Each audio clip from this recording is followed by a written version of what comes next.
How many beekeepers are there here that are actual beekeepers? There's 1 and 2 up here. Well, kind of. I know this one up here. Failed one. Still a beekeeper. Beekeeping is like a science fair project in progress. You know, that's just how it goes. Always learning. Always learning. This is kind of the summary of what I'm going to try to cover. There's only one rule in beekeeping. Does anybody know what that rule is? Any idea? Don't panic. There are no rules to beekeeping. That is the rule of beekeeping. There's from one time of working bees to another, it changes. There's nothing set in stone that this is what you have to do. What works for me at my location right here may not work for me a half mile down the road at another location. And that's part of the reason why we call it an experiment science project in progress. I mean, it's kind of a learning curve at every single location where you have your bees at. I should have looked at this thing in motion before I did this. Albert Einstein supposedly said that if the honeybee disappeared from the face of the earth, man would follow in 4 years. That's, whether he said that or not is argumentative, but it's a serious issue. This is what our grocery stores look like now with honeybees.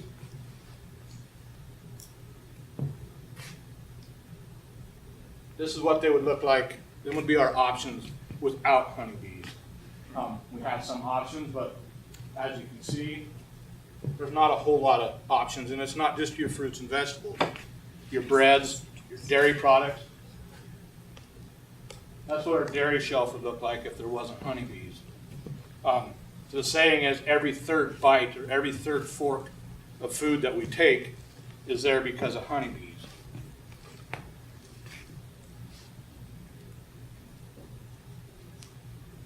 Without the honeybees to pollinate, this would be somebody's job.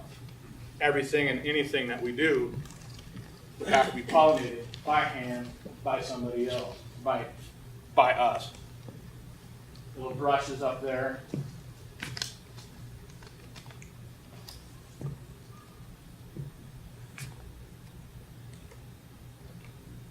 Cucumbers. Even our cucumbers would be pollinating by hand. You know, there's our honeybees, they provide most of our food. It's a serious deal that they're disappearing. A little bit lighter, on a more positive note, why most of you are here. Honeybees are interesting.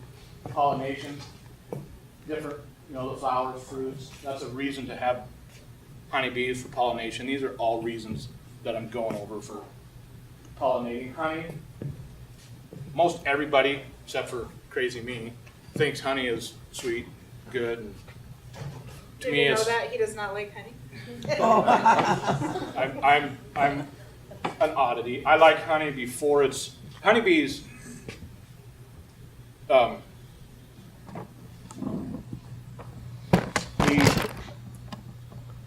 lost the word. Extract water from the honey. At 21%, dehydrate. At 21% is when they cap it. Prior to that, it can spoil.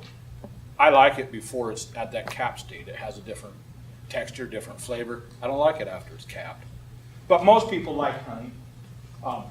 That's another reason to have bees. They're relaxing. It's enjoyable to sit in the bee yard, sit and watch bees.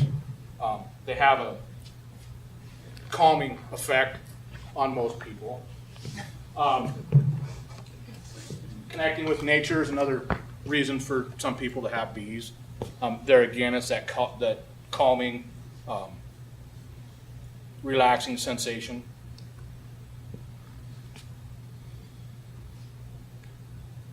It's a good way to enjoy your first cup of coffee. I like to do that in the summertime. In the morning, I get up, head out to the bee yard with my first cup of coffee before I start my day. It's a very relaxing, meditative, get my day started. Health. A lot of people get into honeybees for the healthy, medicinal aspects of honey, propolis, pollen, Beeswax. beeswax. A lot of different reasons for taking honey.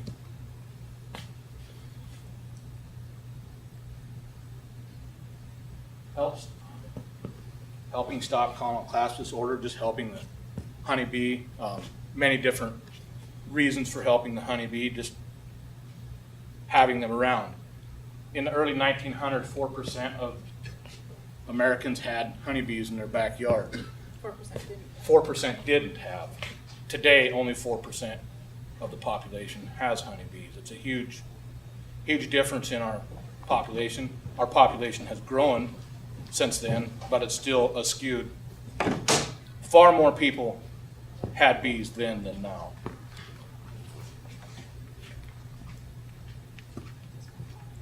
Just a picture of dead bees outside the hive. A lot of different reasons for that to be there. It's not a good thing. It's disheartening. Disheartening.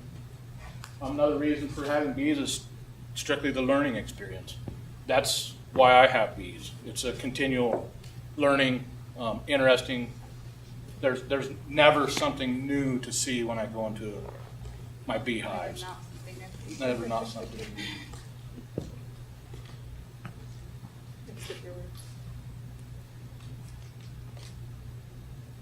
Beeswax. A lot of people have bees.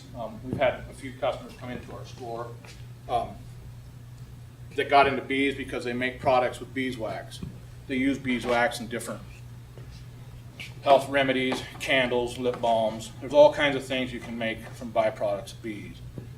Gifts, making homemade gifts to give to family and friends. Use yourselves. There's soaps, face washes.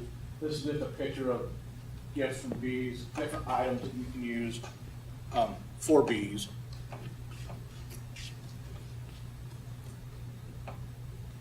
It's a relatively inexpensive hobby, as hobbies go. Once you've given your initial expense into the beehive, it's a little spendy to get started, unless you have some skill with a table saw and a way to make your own, which is something anybody and everybody can do.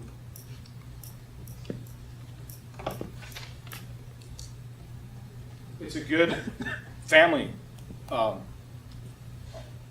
experience. Kids enjoy it. We have children. Every one of our children go out and work with bees in our bee yard. Just a bunch of pictures of different people working bees, what they're doing, families, kids. This is a picture of some kids in their own, that's their own hive. They're working their hives. Kids are pretty intelligent. They catch on fast. They learn faster than we do.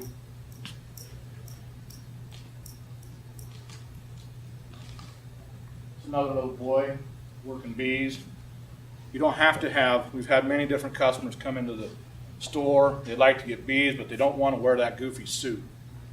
That's kind of, I keep bees just how I am, minus the vest. My wife, she keeps bees, she completely suits up. Some of our children suit up, some don't. It's all more of a how comfortable are you? If you're uncomfortable, you don't want to be out there. The bees sense that you're uncomfortable. You want to be comfortable.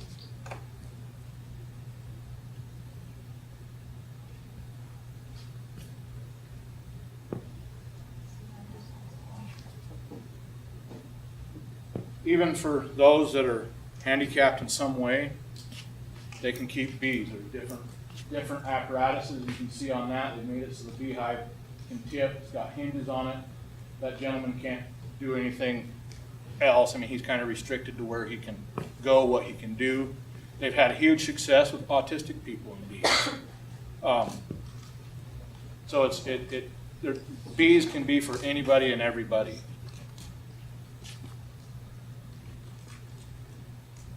Beekeeping is a local activity like gardening. You can learn a lot from the internet.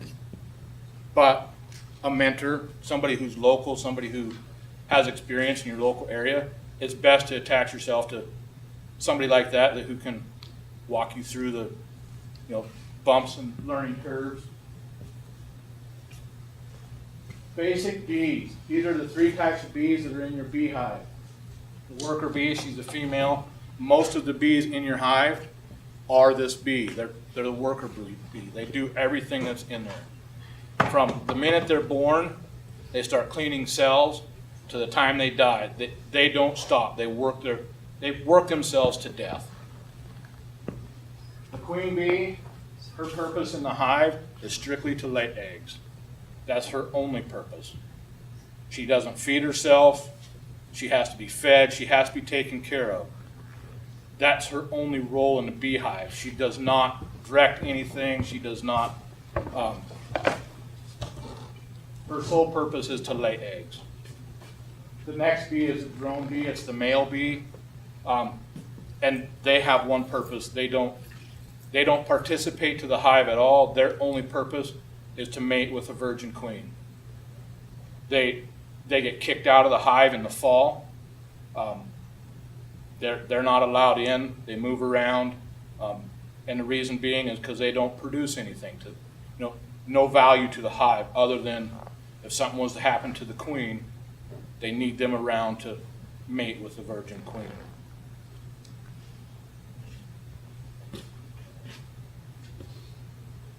It takes 21 days for a worker to incubate from an egg to an adult. Eggs take 3 days to hatch. The larva is fed bee bread, which consists of pollen, nectar, other items. That's just a graph over there. Early larvae visit up to 200 times per day. The pupa is what the larva is called once it's capped. It's in the comb for 10 days before emerging as an adult bee. The queen, she lays 15 to 2,000 eggs a day. There's variations of that depending on who you talk to, where you read. Some is greater, some is less, but that's kind of the standard of what.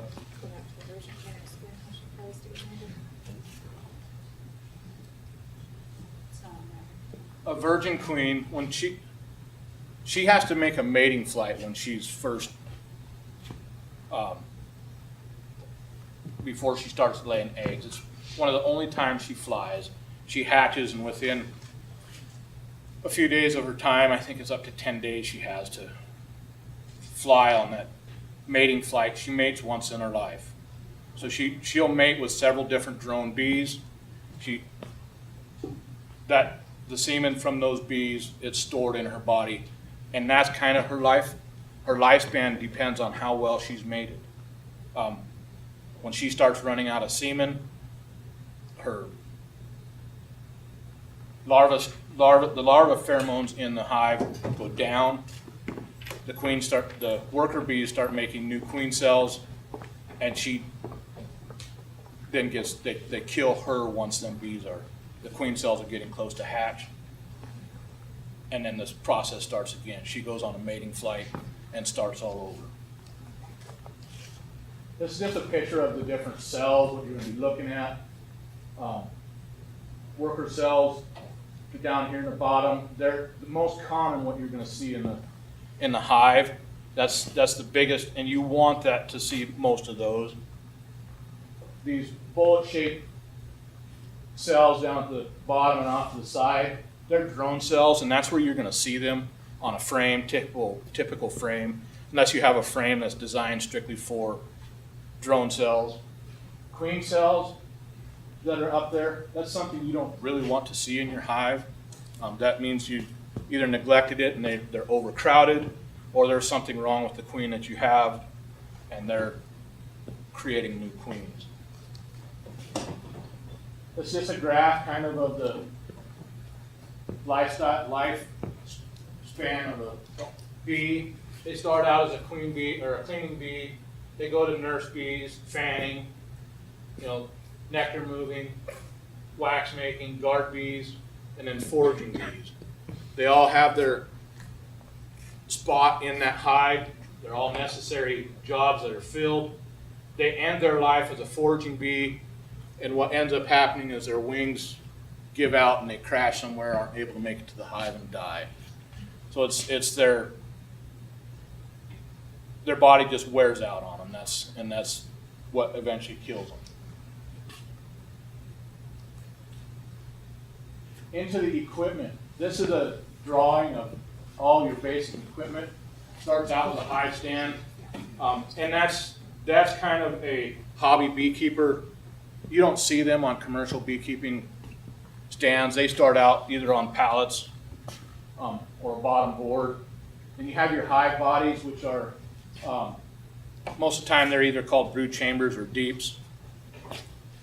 They're a 9-inch tall box. Then a queen excluder. Some beekeepers use queen excluders, some do not. It all depends kind of on your style of beekeeping. Honey supers up there, just the supers, they're generally called a honey super or mediums, unless of course some people use the full deeps up there, and some people use what they call shallows. Also, there are some people who use mediums completely through. The hive bodies or brood chambers down there, when they're full of honey, they can weigh up to 110 pounds. So that's kind of that's the reason why people want to go with mediums or shallows. A medium can be anywhere from 60 to 80 pounds full of honey. So the shallower that box gets, if you are fortunate enough and you get 7, 8, 9, 10 honey supers up on top of your hive, that's a lot of weight to try to be picking up off of a ladder or somewhere else. I think the average amount of supers that you have on a hives around here, 4 is a good number of honey supers that are on a hive. That's I think pretty typical for our local area what we have. There again, it also depends on the style of beekeeping that you choose to do and follow. Some are more, some are less. Just some pictures of myself with some hives that we manage. It's a Langstroth hive that's dealing with, and that's how the Langstroth system works. Them are the frames that are in a Langstroth system. That is the most common type of hive that you're going to see.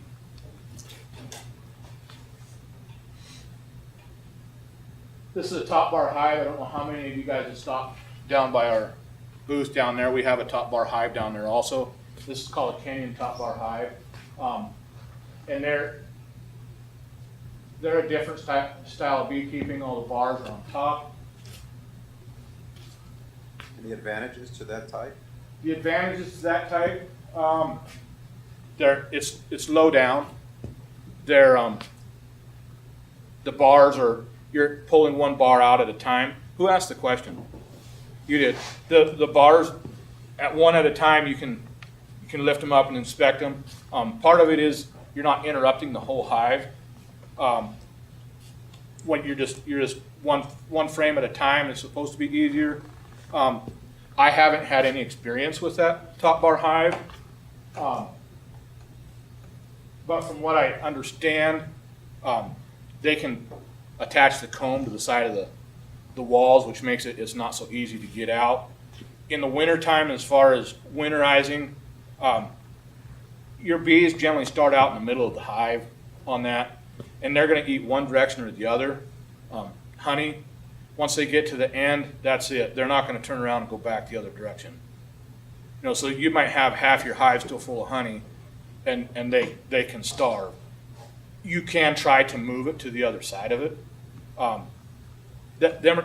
Again, I don't have physical experience in this myself. It's just from information of talking to people, information that I've read online.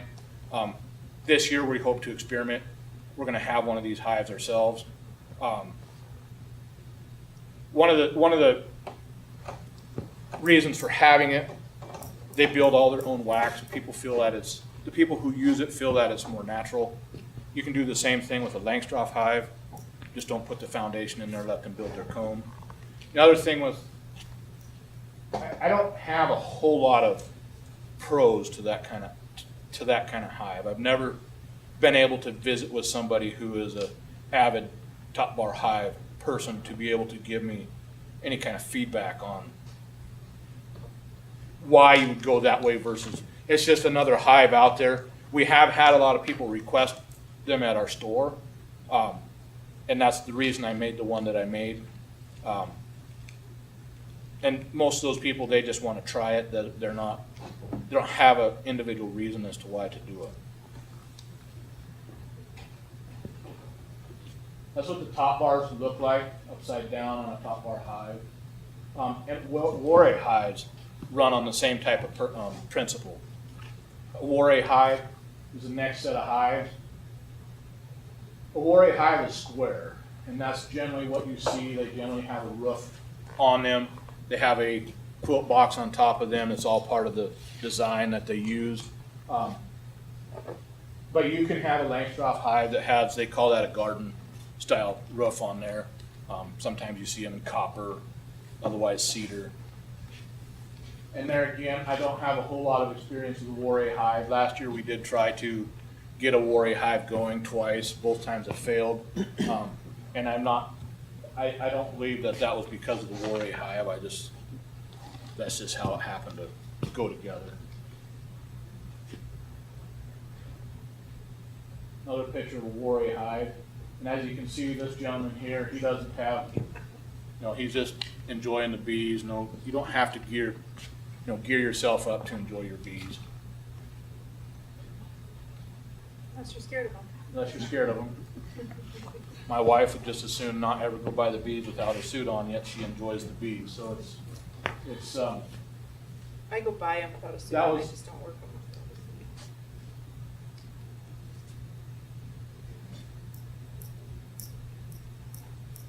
These are suits, and as you can see from the picture, there's many different styles, configurations of what full suits look like. They have different hat styles, they have different veil styles.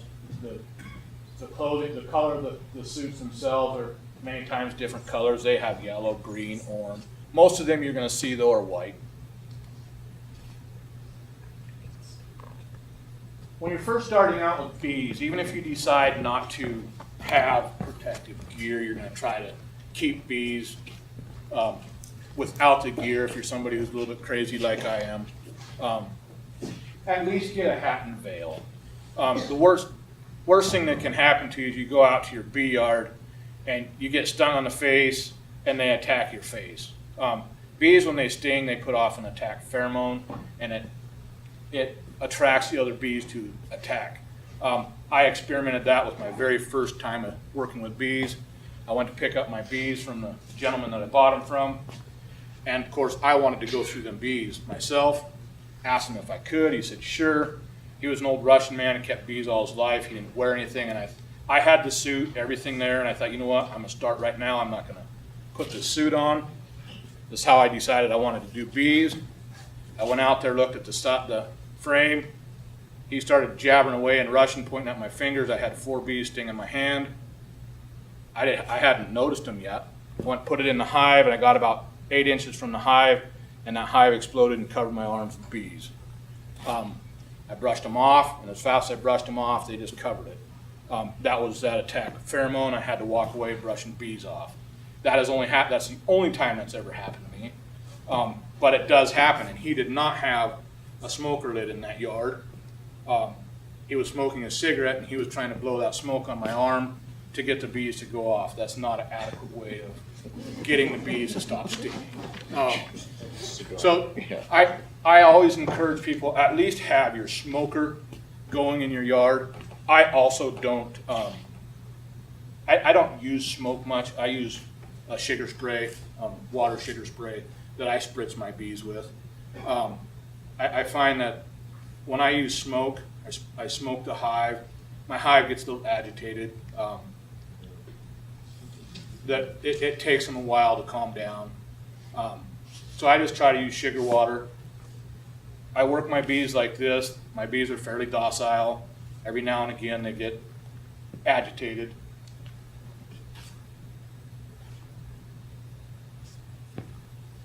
Gloves, these are beekeeping gloves, which is not something that is necessary to keep bees.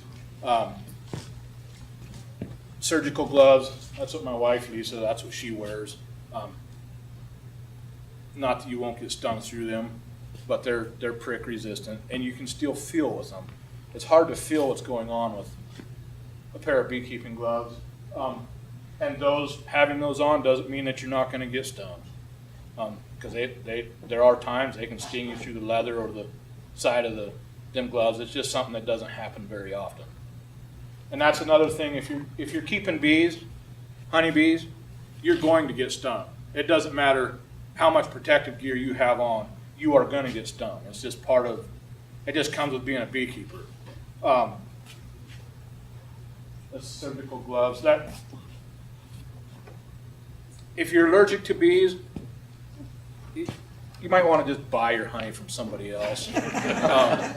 We have a couple customers that come into the store. The one gentleman, he has 1 minute to get to the hospital.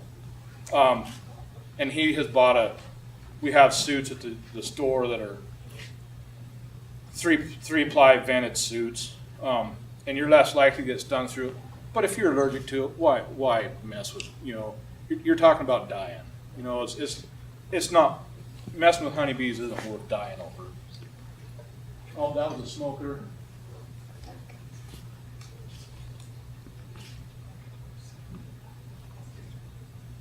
I just have a smoker lit. That's a picture of one style of smoker. Hive tool is the next one. A hive tool is something every beekeeper gets to where anytime they go work bees, you have one in your pocket, you have one somewhere around. I have them in my car. You just never know when you might need a hive tool. My wife, she doesn't like when my pants come home with holes in them. But that's just part of the deal. Bee brushes. I have a bee brush. I don't very often use one. It's another one of those things that it seems to irritate the bees more than if I just give them a shake and drop them in the hive. Seems like giving them a shake is going to do less damage. I do have one. There are times here and there where it's better to just brush them off.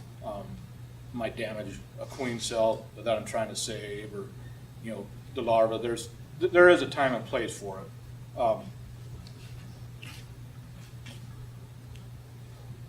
Frame grabbers. A lot of people like to use the frame grabbers. I find that they get in my way. I use my hive tool. This type of hive tool is what I primarily use. I can lift that hive up, get it with my fingers. The other types of hive tools, there's many different out there. This one here is designed to lift the frames. It kind of depends on what you're used to, but the hive tools, they all serve their purpose. Them there, maybe I haven't used the right ones. They're a tool and I do sell them. There are people who use them, but they kind of seem to get in the way of actual beekeeping.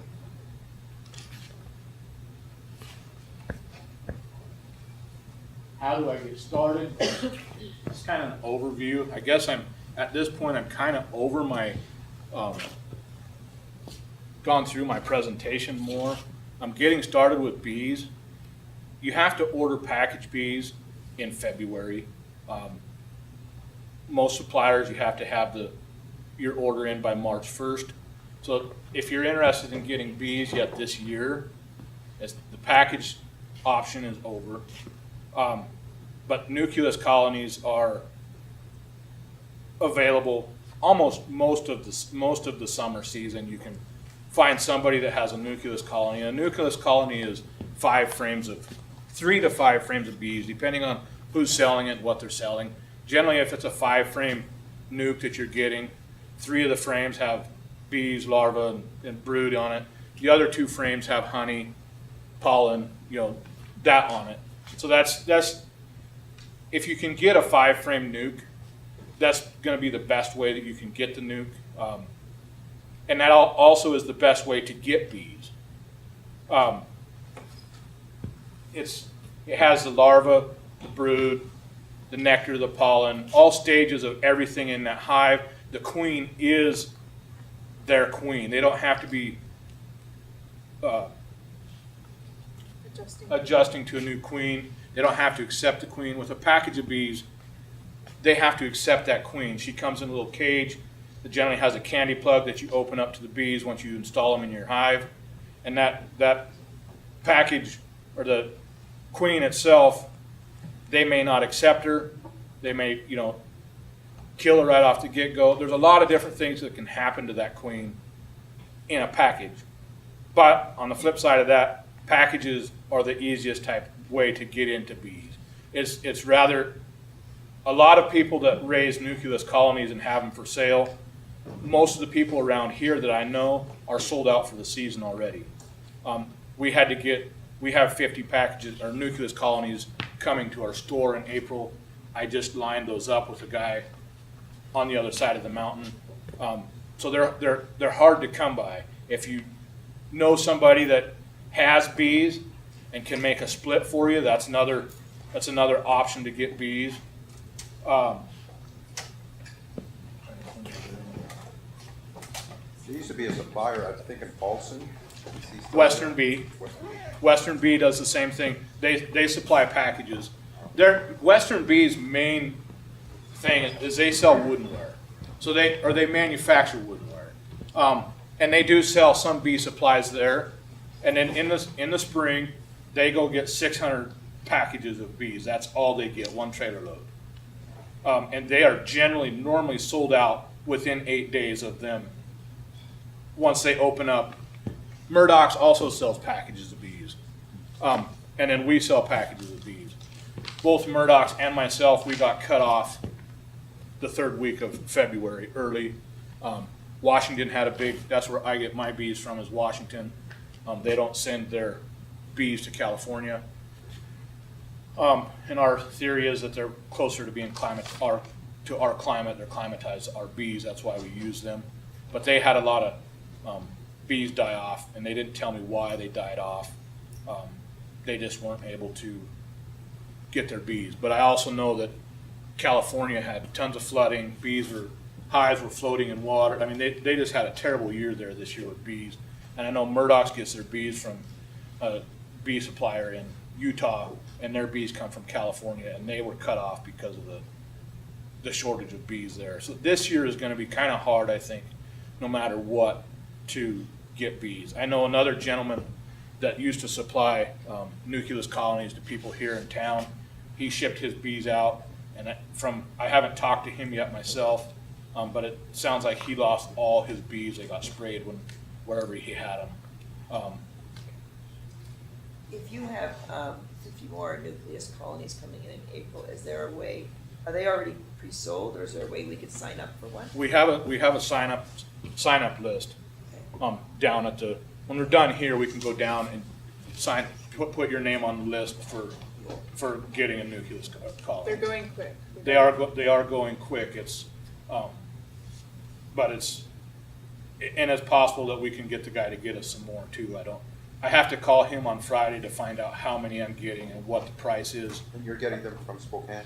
No, this nucleus colony, it used to actually be Glacier Honey and Bab. They shut down their operation there, and he has moved over to the other side of the mountains, and that's who I'm getting them from, is from him. When I talked to him, he was in California. So that's how he needs to get back to me on how many that I can get. He promised me 50, and he didn't have an exact price yet when I talked to him. Yeah. How do you winterize your bees? What do you do especially this year with such a harsh winter? I use just repeat the question. Okay, the question was how do you winterize your bees? I winterize my bees. I have what you call a quilt box on top of the hive. It has cedar shavings in it, and that allows the moisture to escape the hive. Temperature is not what kills bees. It's moisture that kills them. They get too much moisture in there. They're cold, they're wet, they're dry. A beehive, they need to be dry and they need to have food. That's the two main things with a beehive. And being dry is just as important as having enough feed. There's a lot of different reasons why moisture kills them.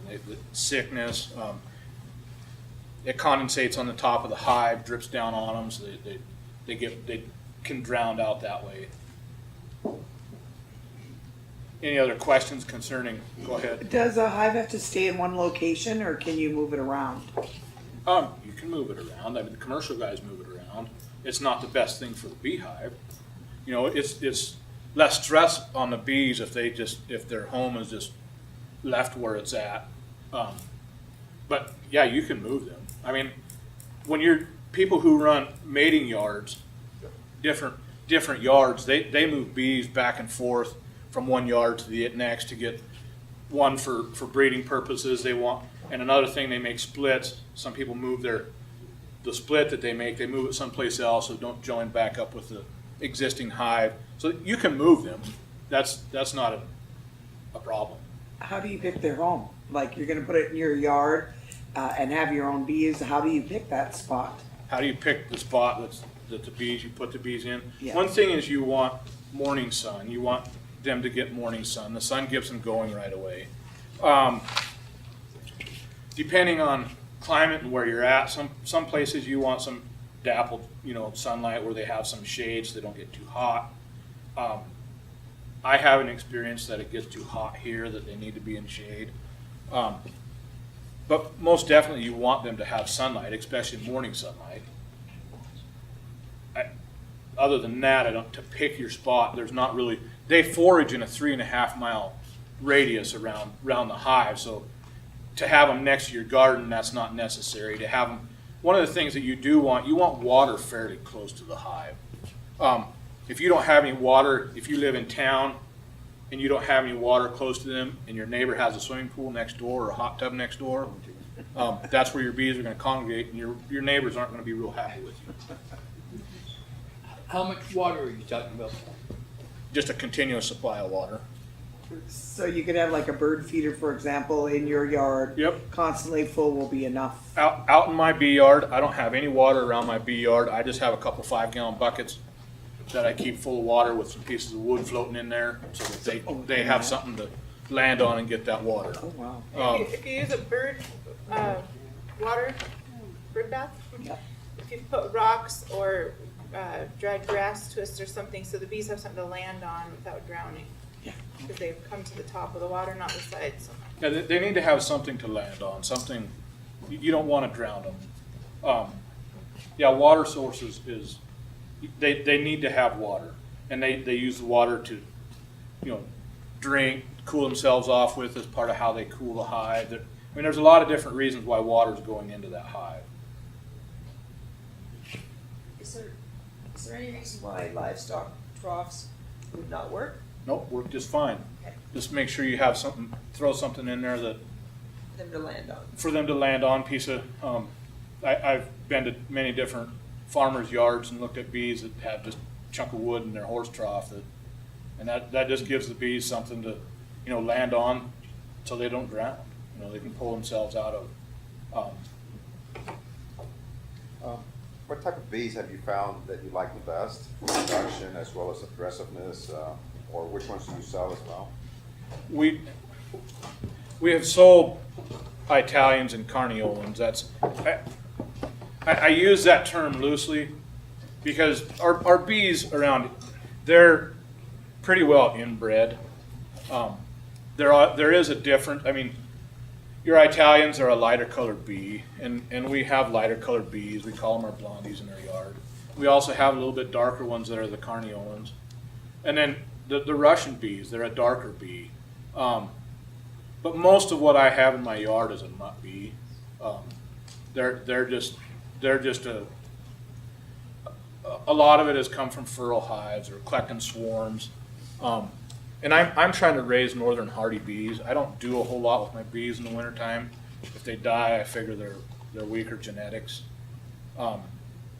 That's my goal. The way But- that a queen mates, though, too, limits it unless you're in an area where you can control the drone population. Because when the virgin queen leaves, she flies off to a drone cloud up in the air, and it's drones from hives from around. So you can't control all of those unless you're in a secluded area and you're providing the drones. So it's in that way that why the bees are not of a true pure strain. Our understanding is, except for in certain limited circumstances, this is throughout all of North America.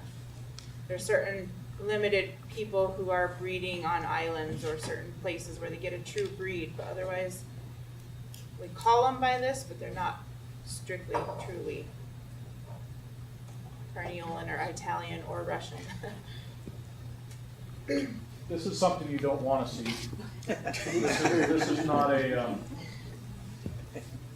it's either a commercial outfit that's moving a lot of bees or something drastic, disaster has happened. The camera's on the backside of the swarm. This is kind of your breakdown of how your year goes, package installations, early season inspection, I kind of use this from one of our different classes. You manage mites, splits or swarm control, summer management, honey harvest, and winter preparation. That's kind of the sequence of what you're, a lot of people do a mite management just before they go into winter. After they pull the honey supers off, they add something for mites, whatever kind of medication you're using, whether it's some chemical or a natural form of mite control. That is a package of bees. That is what the cardboard box there is what your nucleus colonies generally are going to come in. You know, it's a cardboard box. It's going to have your frames in it. These are early spring feeding, different types of feeding. This is an entrance feeder down here at the bottom. It's quite common you see those around. We sell a lot of those out of the store. I don't necessarily think they're the best way to feed your bees, but in certain situations they are necessary. This is a frame feeder. It sits inside. You have to open up the hive to feed them type of feeders. The top two are just two different styles of hive top feeders, and that's the least disruptive to the hive is if you use them kind of feeders. They're a little more expensive, and there's a ton of different configurations of both of those out there. I only feed when I'm in the spring. Sometimes we have to feed, but generally I only feed if I'm putting a package, installing a package. I don't like to feed sugar water. I feel that the sugar water is as bad for the bees as sugar is for us. It doesn't have everything in there. If you can give them their natural honey, that's a better way to go. I try to do that. That's how I try to feed my bees if I have to. In the spring or even in February, we add pollen patties to try to help get them going. If you were to feed a new package of bees in the spring, you order a package of bees, a 4-pound package of bees, and you're going to feed them in the spring, how much honey would you be feeding them? How much honey am I feeding them? Yeah, how much, yeah. That's your preference of food to feed them, correct? Right, and I just like to make sure they have some frames of honey in there. I don't necessarily, if I'm buying a package of bees, I'm not going to give them frames of honey. I'm going to just give them sugar water. But I'm more on the end of my own bees. How long are you feeding them for? How long am I feeding them for? No, what you're telling me is that you're talking about you're an established beekeeper. Right. So you've got comb to give them. Right, but I still don't give my. But being a first-time beekeeper, and you've got your first nuke, you wouldn't have that to feed them. So you would feed them sugar water. Just sugar water. That's you know, you're gonna give them sugar water because they need something to. For one thing, they need something to help them build wax. I mean, they need to consume that. They also need the sugar water or nectar to help produce everything else that they're producing in the hive. So on a brand new hive the first time, the first season, you wouldn't be feeding them sugar. You wouldn't be feeding them honey. You'd No. be feeding them sugar water. No, It's just and- for a limited time until they get established in the hive. Then they're producing their own and, Right. yeah, so it's just for a limited time. And I actually, if I'm feeding sugar water, I actually feed them sugar water until they quit taking it. Until they quit taking Until they quit taking it. Once the nectar flow is going strong enough, they'll quit taking it. You know, you can put all you want in there and they won't take it.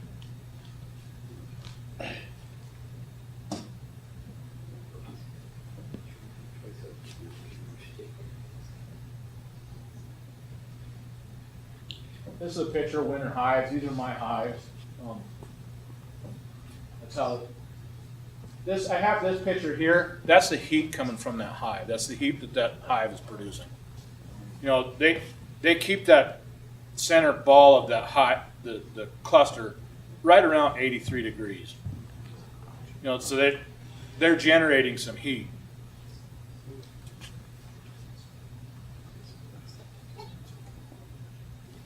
And that's it for my slide. So now I'm here for questions. Anybody else have any questions that they want? I was gonna be quiet, as you know, I'm a limited amount of questions, but how do you protect your bees, we talked about this last fall, from yellow jackets? What can you do? The question is, how do I protect bees from yellow jackets? One of really the only way that you can protect your bees other than trapping the yellow jackets is to reduce the entrance on your hive. You have to have that entrance reducer on. The yellow jackets, what he's getting at, yellow jackets can wipe out your hive. They eat the honey and they eat the bees. It's a good food source for them. I think most beekeepers have lost hives, especially when they first get started, to yellow jackets, trying to figure out the flow of how to reduce the entrance, how to keep them in there. Some beekeepers keep that entrance reducer on all year. How small would you reduce it to, like just the size of a bee? No, it kind of depends on the strength of the hive, I guess. If it's a really strong hive, your entrance reducers, I want to say that entrance opening the biggest opening is about 3 inches. If it's a real strong hive, I just leave it at that 3 inches. But if it's a weak colony, your small hole on your entrance is right around 3/4 of an inch. If it's a weak colony, drop it down to that 3/4 of an inch hole. Some of my nucleus hives that I have, it's just a 3/8 inch hole. I mean, just wide enough for one bee to go in and out of that I use. So it's kind of a judgment call on how the strength of your hive. Can you talk a little bit about the collapse disorders that exist in this area? I don't know much about the colonal collapse disorder. It's there. I don't know enough to be able to educate you on. Are they predominantly in the area already? We have help. Peter, can you answer that question? Can you answer that for us, Peter, or not? Yeah, the collapse. This is Peter. Yeah, He did a Peter. class earlier this morning. He's a master beekeeper. We work together. So there is a lot of myth about it, right?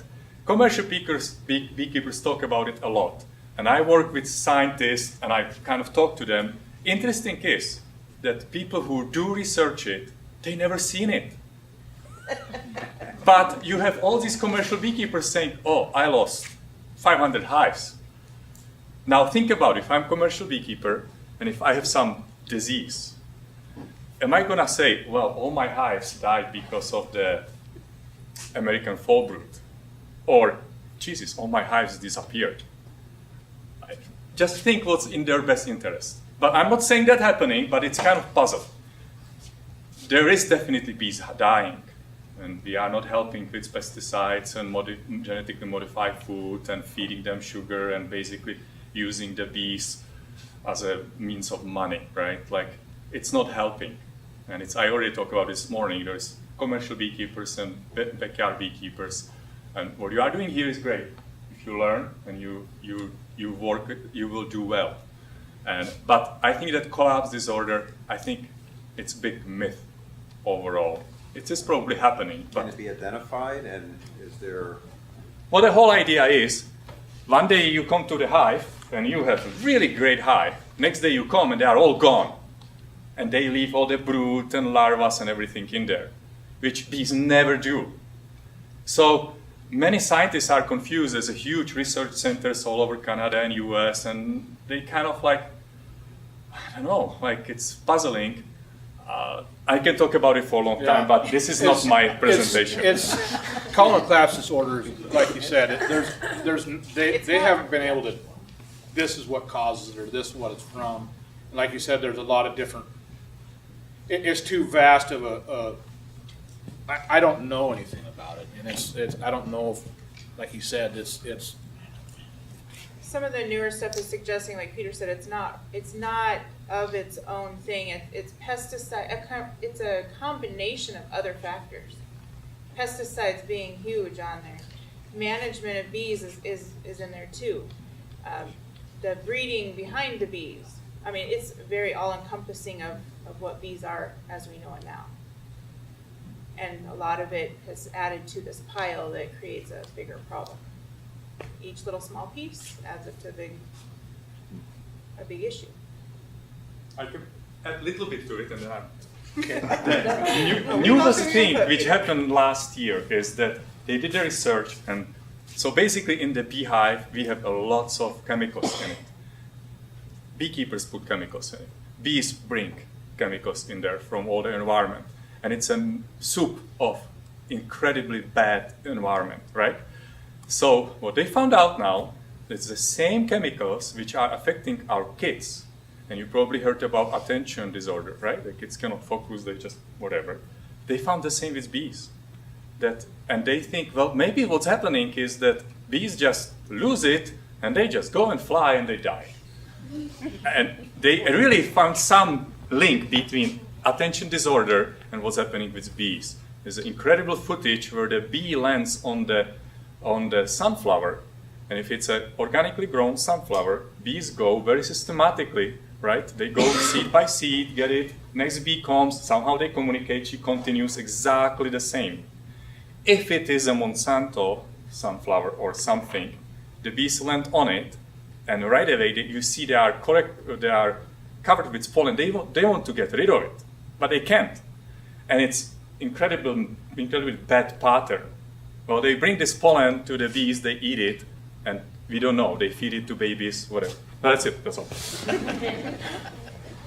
so I mean that's We value Peter because he's got the scientific background behind a lot of this that we just do.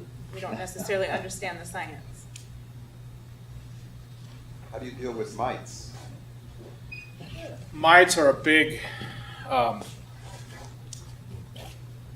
I am trying to be treatment free, and there's arguments for and against treatment free beekeeping. There's a ton of medications out there. There's a ton of different ways to do it with essential oils. There's my own personal thought process is I'm putting a pesticide in that hive to kill a mite. I think there's 30,000 different bugs that are in a beehive. I don't know if that number's right, but it's a large amount of different, it has its own ecosystem. To put the pesticides in there, I'm killing that whole ecosystem. And that's my personal take on it. I think there's like 30 different mites that live in a beehive. Of those 30 different mites, there's 2 that are a problem to the bees. All them different bugs, they have their place and their purpose in that hive. The pesticides, to me, kill them different bugs. When it comes to beekeeping, when you do your research, your different research online, you kind of have to look at it. This makes sense to me. What they're talking about, it makes sense to me in my style of beekeeping. They're just saying that if you ask 6 different beekeepers out there, you're going to get 7 different answers, and that's the truth of it. Every single beekeeper has different things that they think this is what works. This is how it is. because it worked for them in a certain situation. Yeah, there's other little things that you're wondering about, you know, maybe this is better. There's just a lot of different mites are something that, in my own opinion, is something that with a healthy bee, they're going to take care of the mites. There's actually more and more controversy on whether or not it makes sense to treat mites. If you let the bees and you promote a strong, healthy environment in the bee hive, the bees will take care of the mites themselves. There's all kinds of different, like he said, there's all kinds of different.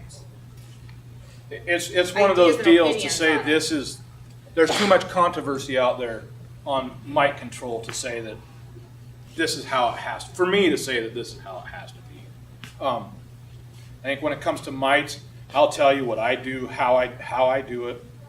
But for yourself, it's one of those things that's something you need to research, and you need to kind of do what makes sense to you and your style of beekeeping.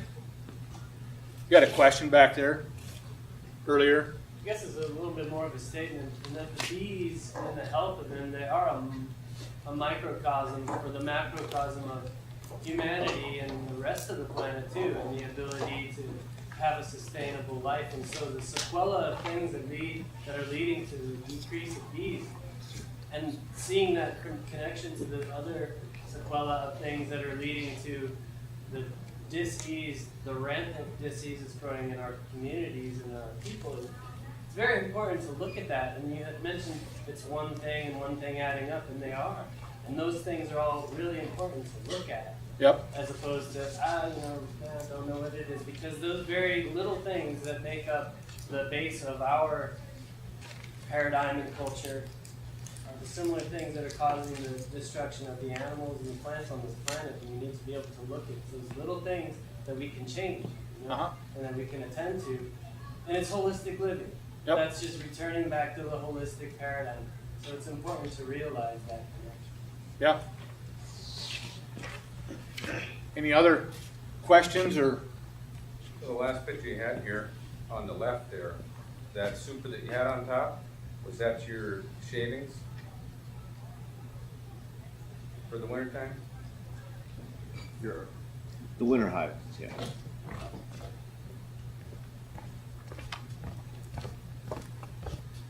Up there. The top super? Yeah, the one with the holes in it, the 3 holes in the side, that's my vent shim that I put on top of my quilt box. No, so the box directly underneath of it, that's my quilt box that has the wood shavings in it. Okay. When I first started using the quilt box system on my hives, you can see that first hive that you see is a green box. It has that hole in the front. That was one of my first quilt boxes that I made, and that's what I used for ventilation. I just had the hole in the front and the back. And my box, that space that I allowed there, it filled up with frost. It couldn't get out of there. So I was defeating my purpose for having the shavings on there. Very originally, I started out with basically a wood shavings pillow that I could remove when it got saturated. But then that required me to go out many times and check my hives, you know, and remove shavings, have to try to dry shavings out, just back and forth. So then I went with just having the hole in there for it to escape, and that wasn't enough. But when I added that shim on top, it's kind of like the attic of a house. Our moisture goes up and through, and it's able to escape out the eaves of our house. That's kind of the theory that when I put this shim thing together, that's where I came up with that at. It's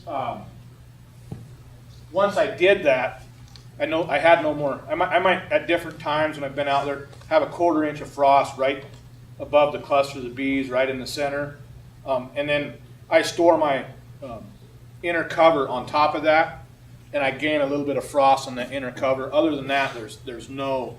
I don't have a frost or moisture problem. It's able to escape out of my hive. So what about this winter, when the snow in my yard would be maybe 2 feet above those? If they get buried, is that going to kill your bees, or do you have to keep them from being completely covered? If you can see on these boxes, between the one box, the quilt box, there's a wood shim that runs around. It's 3/4 to an inch tall. There's a hole in the front of there. That's an upper entrance. So if my bottom entrance gets plugged either with snow or dead bees, that entrance, it gives a spot for air ventilation. It gives a spot for the bees to fly out and make cleansing flights if they need to. Them hives are sitting on an 18-inch stand. So the bottom of them hives are 18 inches off the ground. And then, so you can see how deep the snow is there. But they can't, you wouldn't want them to get completely covered by snow. Oh, they can. Oh, okay. They can. That beehive is warm, and the snow is going to melt somewhat away from. I don't have. One of the pictures that I had taken when I was out there was a hive that was completely surrounded by snow, and there was probably a 2-inch gap around it where it had melted out away from the.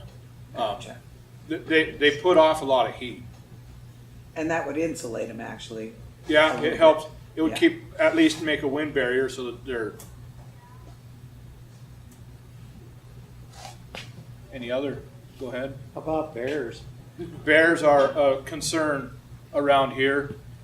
You need to have electric fencing. There's Montana has a program that's called Defense Against Wildlife. They will reimburse you up to $500 on an electric fence if you put it up to their specs. If you're putting an electric fence up strictly for a bee yard, I'm here to tell you for a $500 bill, you can make quite an elaborate bee fence. CHS next to Walgreens in Kalispell has a person in there that's very knowledgeable about this Bear fencing. bear fencing. That's where we send people, go talk to them. Where's They'll that make- CHS next to Walgreens. There's 3 different CHS locations in town, so we like to specify the one next to Walgreens. It's a gal, and I guess she's the bear expert on bear fencing there. I can't remember They'll her make sure name. you're set up at the right step. If you had a fenced yard, then would you be safe there from the bears, or do you think they're gonna come over your fence? What do you mean by a fenced yard? Like, Electric fence? more like sheep fence, the small blocks of metal going around the entire, maybe 4 feet high or so. When I first got into bees and first started this store, I had a gentleman come in that had bees over up McManny Draw. He had bears there, and he was getting out. He watched a sow bear. He had sheet panel up with electric fencing, and I don't remember the amperage that he had for his electric fencing, but it was one of the better ones he could go buy. He said he watched that sow back off again away from his hive, and she started squalling and screaming before she took off and plowed through that fence. And he said at that point it was, what's the point? She knew she was gonna get shocked before she went in there. And that's why it's important to get your electric fencing up before the bears get there, because once they get a taste of that larva, they don't care. That larva is high protein. So they want that more than the honey. They'll eat the They'll honey eat too, all of but it. they're after the larva. If I can add on that, we do electric fences too. I have a certification to do that, so I'm trying to sell myself. But the one thing is, if the bear tried and went through it once in the lifetime, and they know there is food, they will go through it. No bear fence will stop them.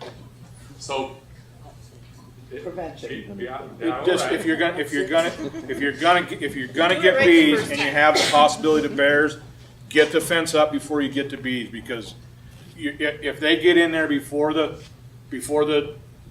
you get the fence up, you're not keeping her out. They love the larva. The Yeah. whole thing is people think they like honey. No, they want protein. Dipped in honey, that's true. Yeah, right. Are there any other animals that would bother the hive? Are there any other animals that bother the hive? Skunks. Skunks they like beehives, and that 18 inches, that stand that I have my bees on, that's kind of the magic number for skunks. Skunks come up and they tap the side of the hive and get the bees to come out, and they eat the bees at that point. If you have screen bottoms on your hive, they like to take out the screen bottoms and get to the bees that way. But that 18 inches, they have to get up. It's low enough that they won't jump up on that stand, but it's high enough they have to expose their belly to the bees. They won't expose their belly to the bees if they can help it. So that 18 inches, that's kind of the magic number for skunks. I don't know of anything else that's really raccoons. That 18 inches is also a thing for raccoons, but raccoons are more out of curiosity than actually going after anything with the bees. I haven't personally heard of raccoons being a predator to a beehive, other than just out of curiosity. It's time to call her quits. Thank you. Okay. Thank you. Yeah, thank you.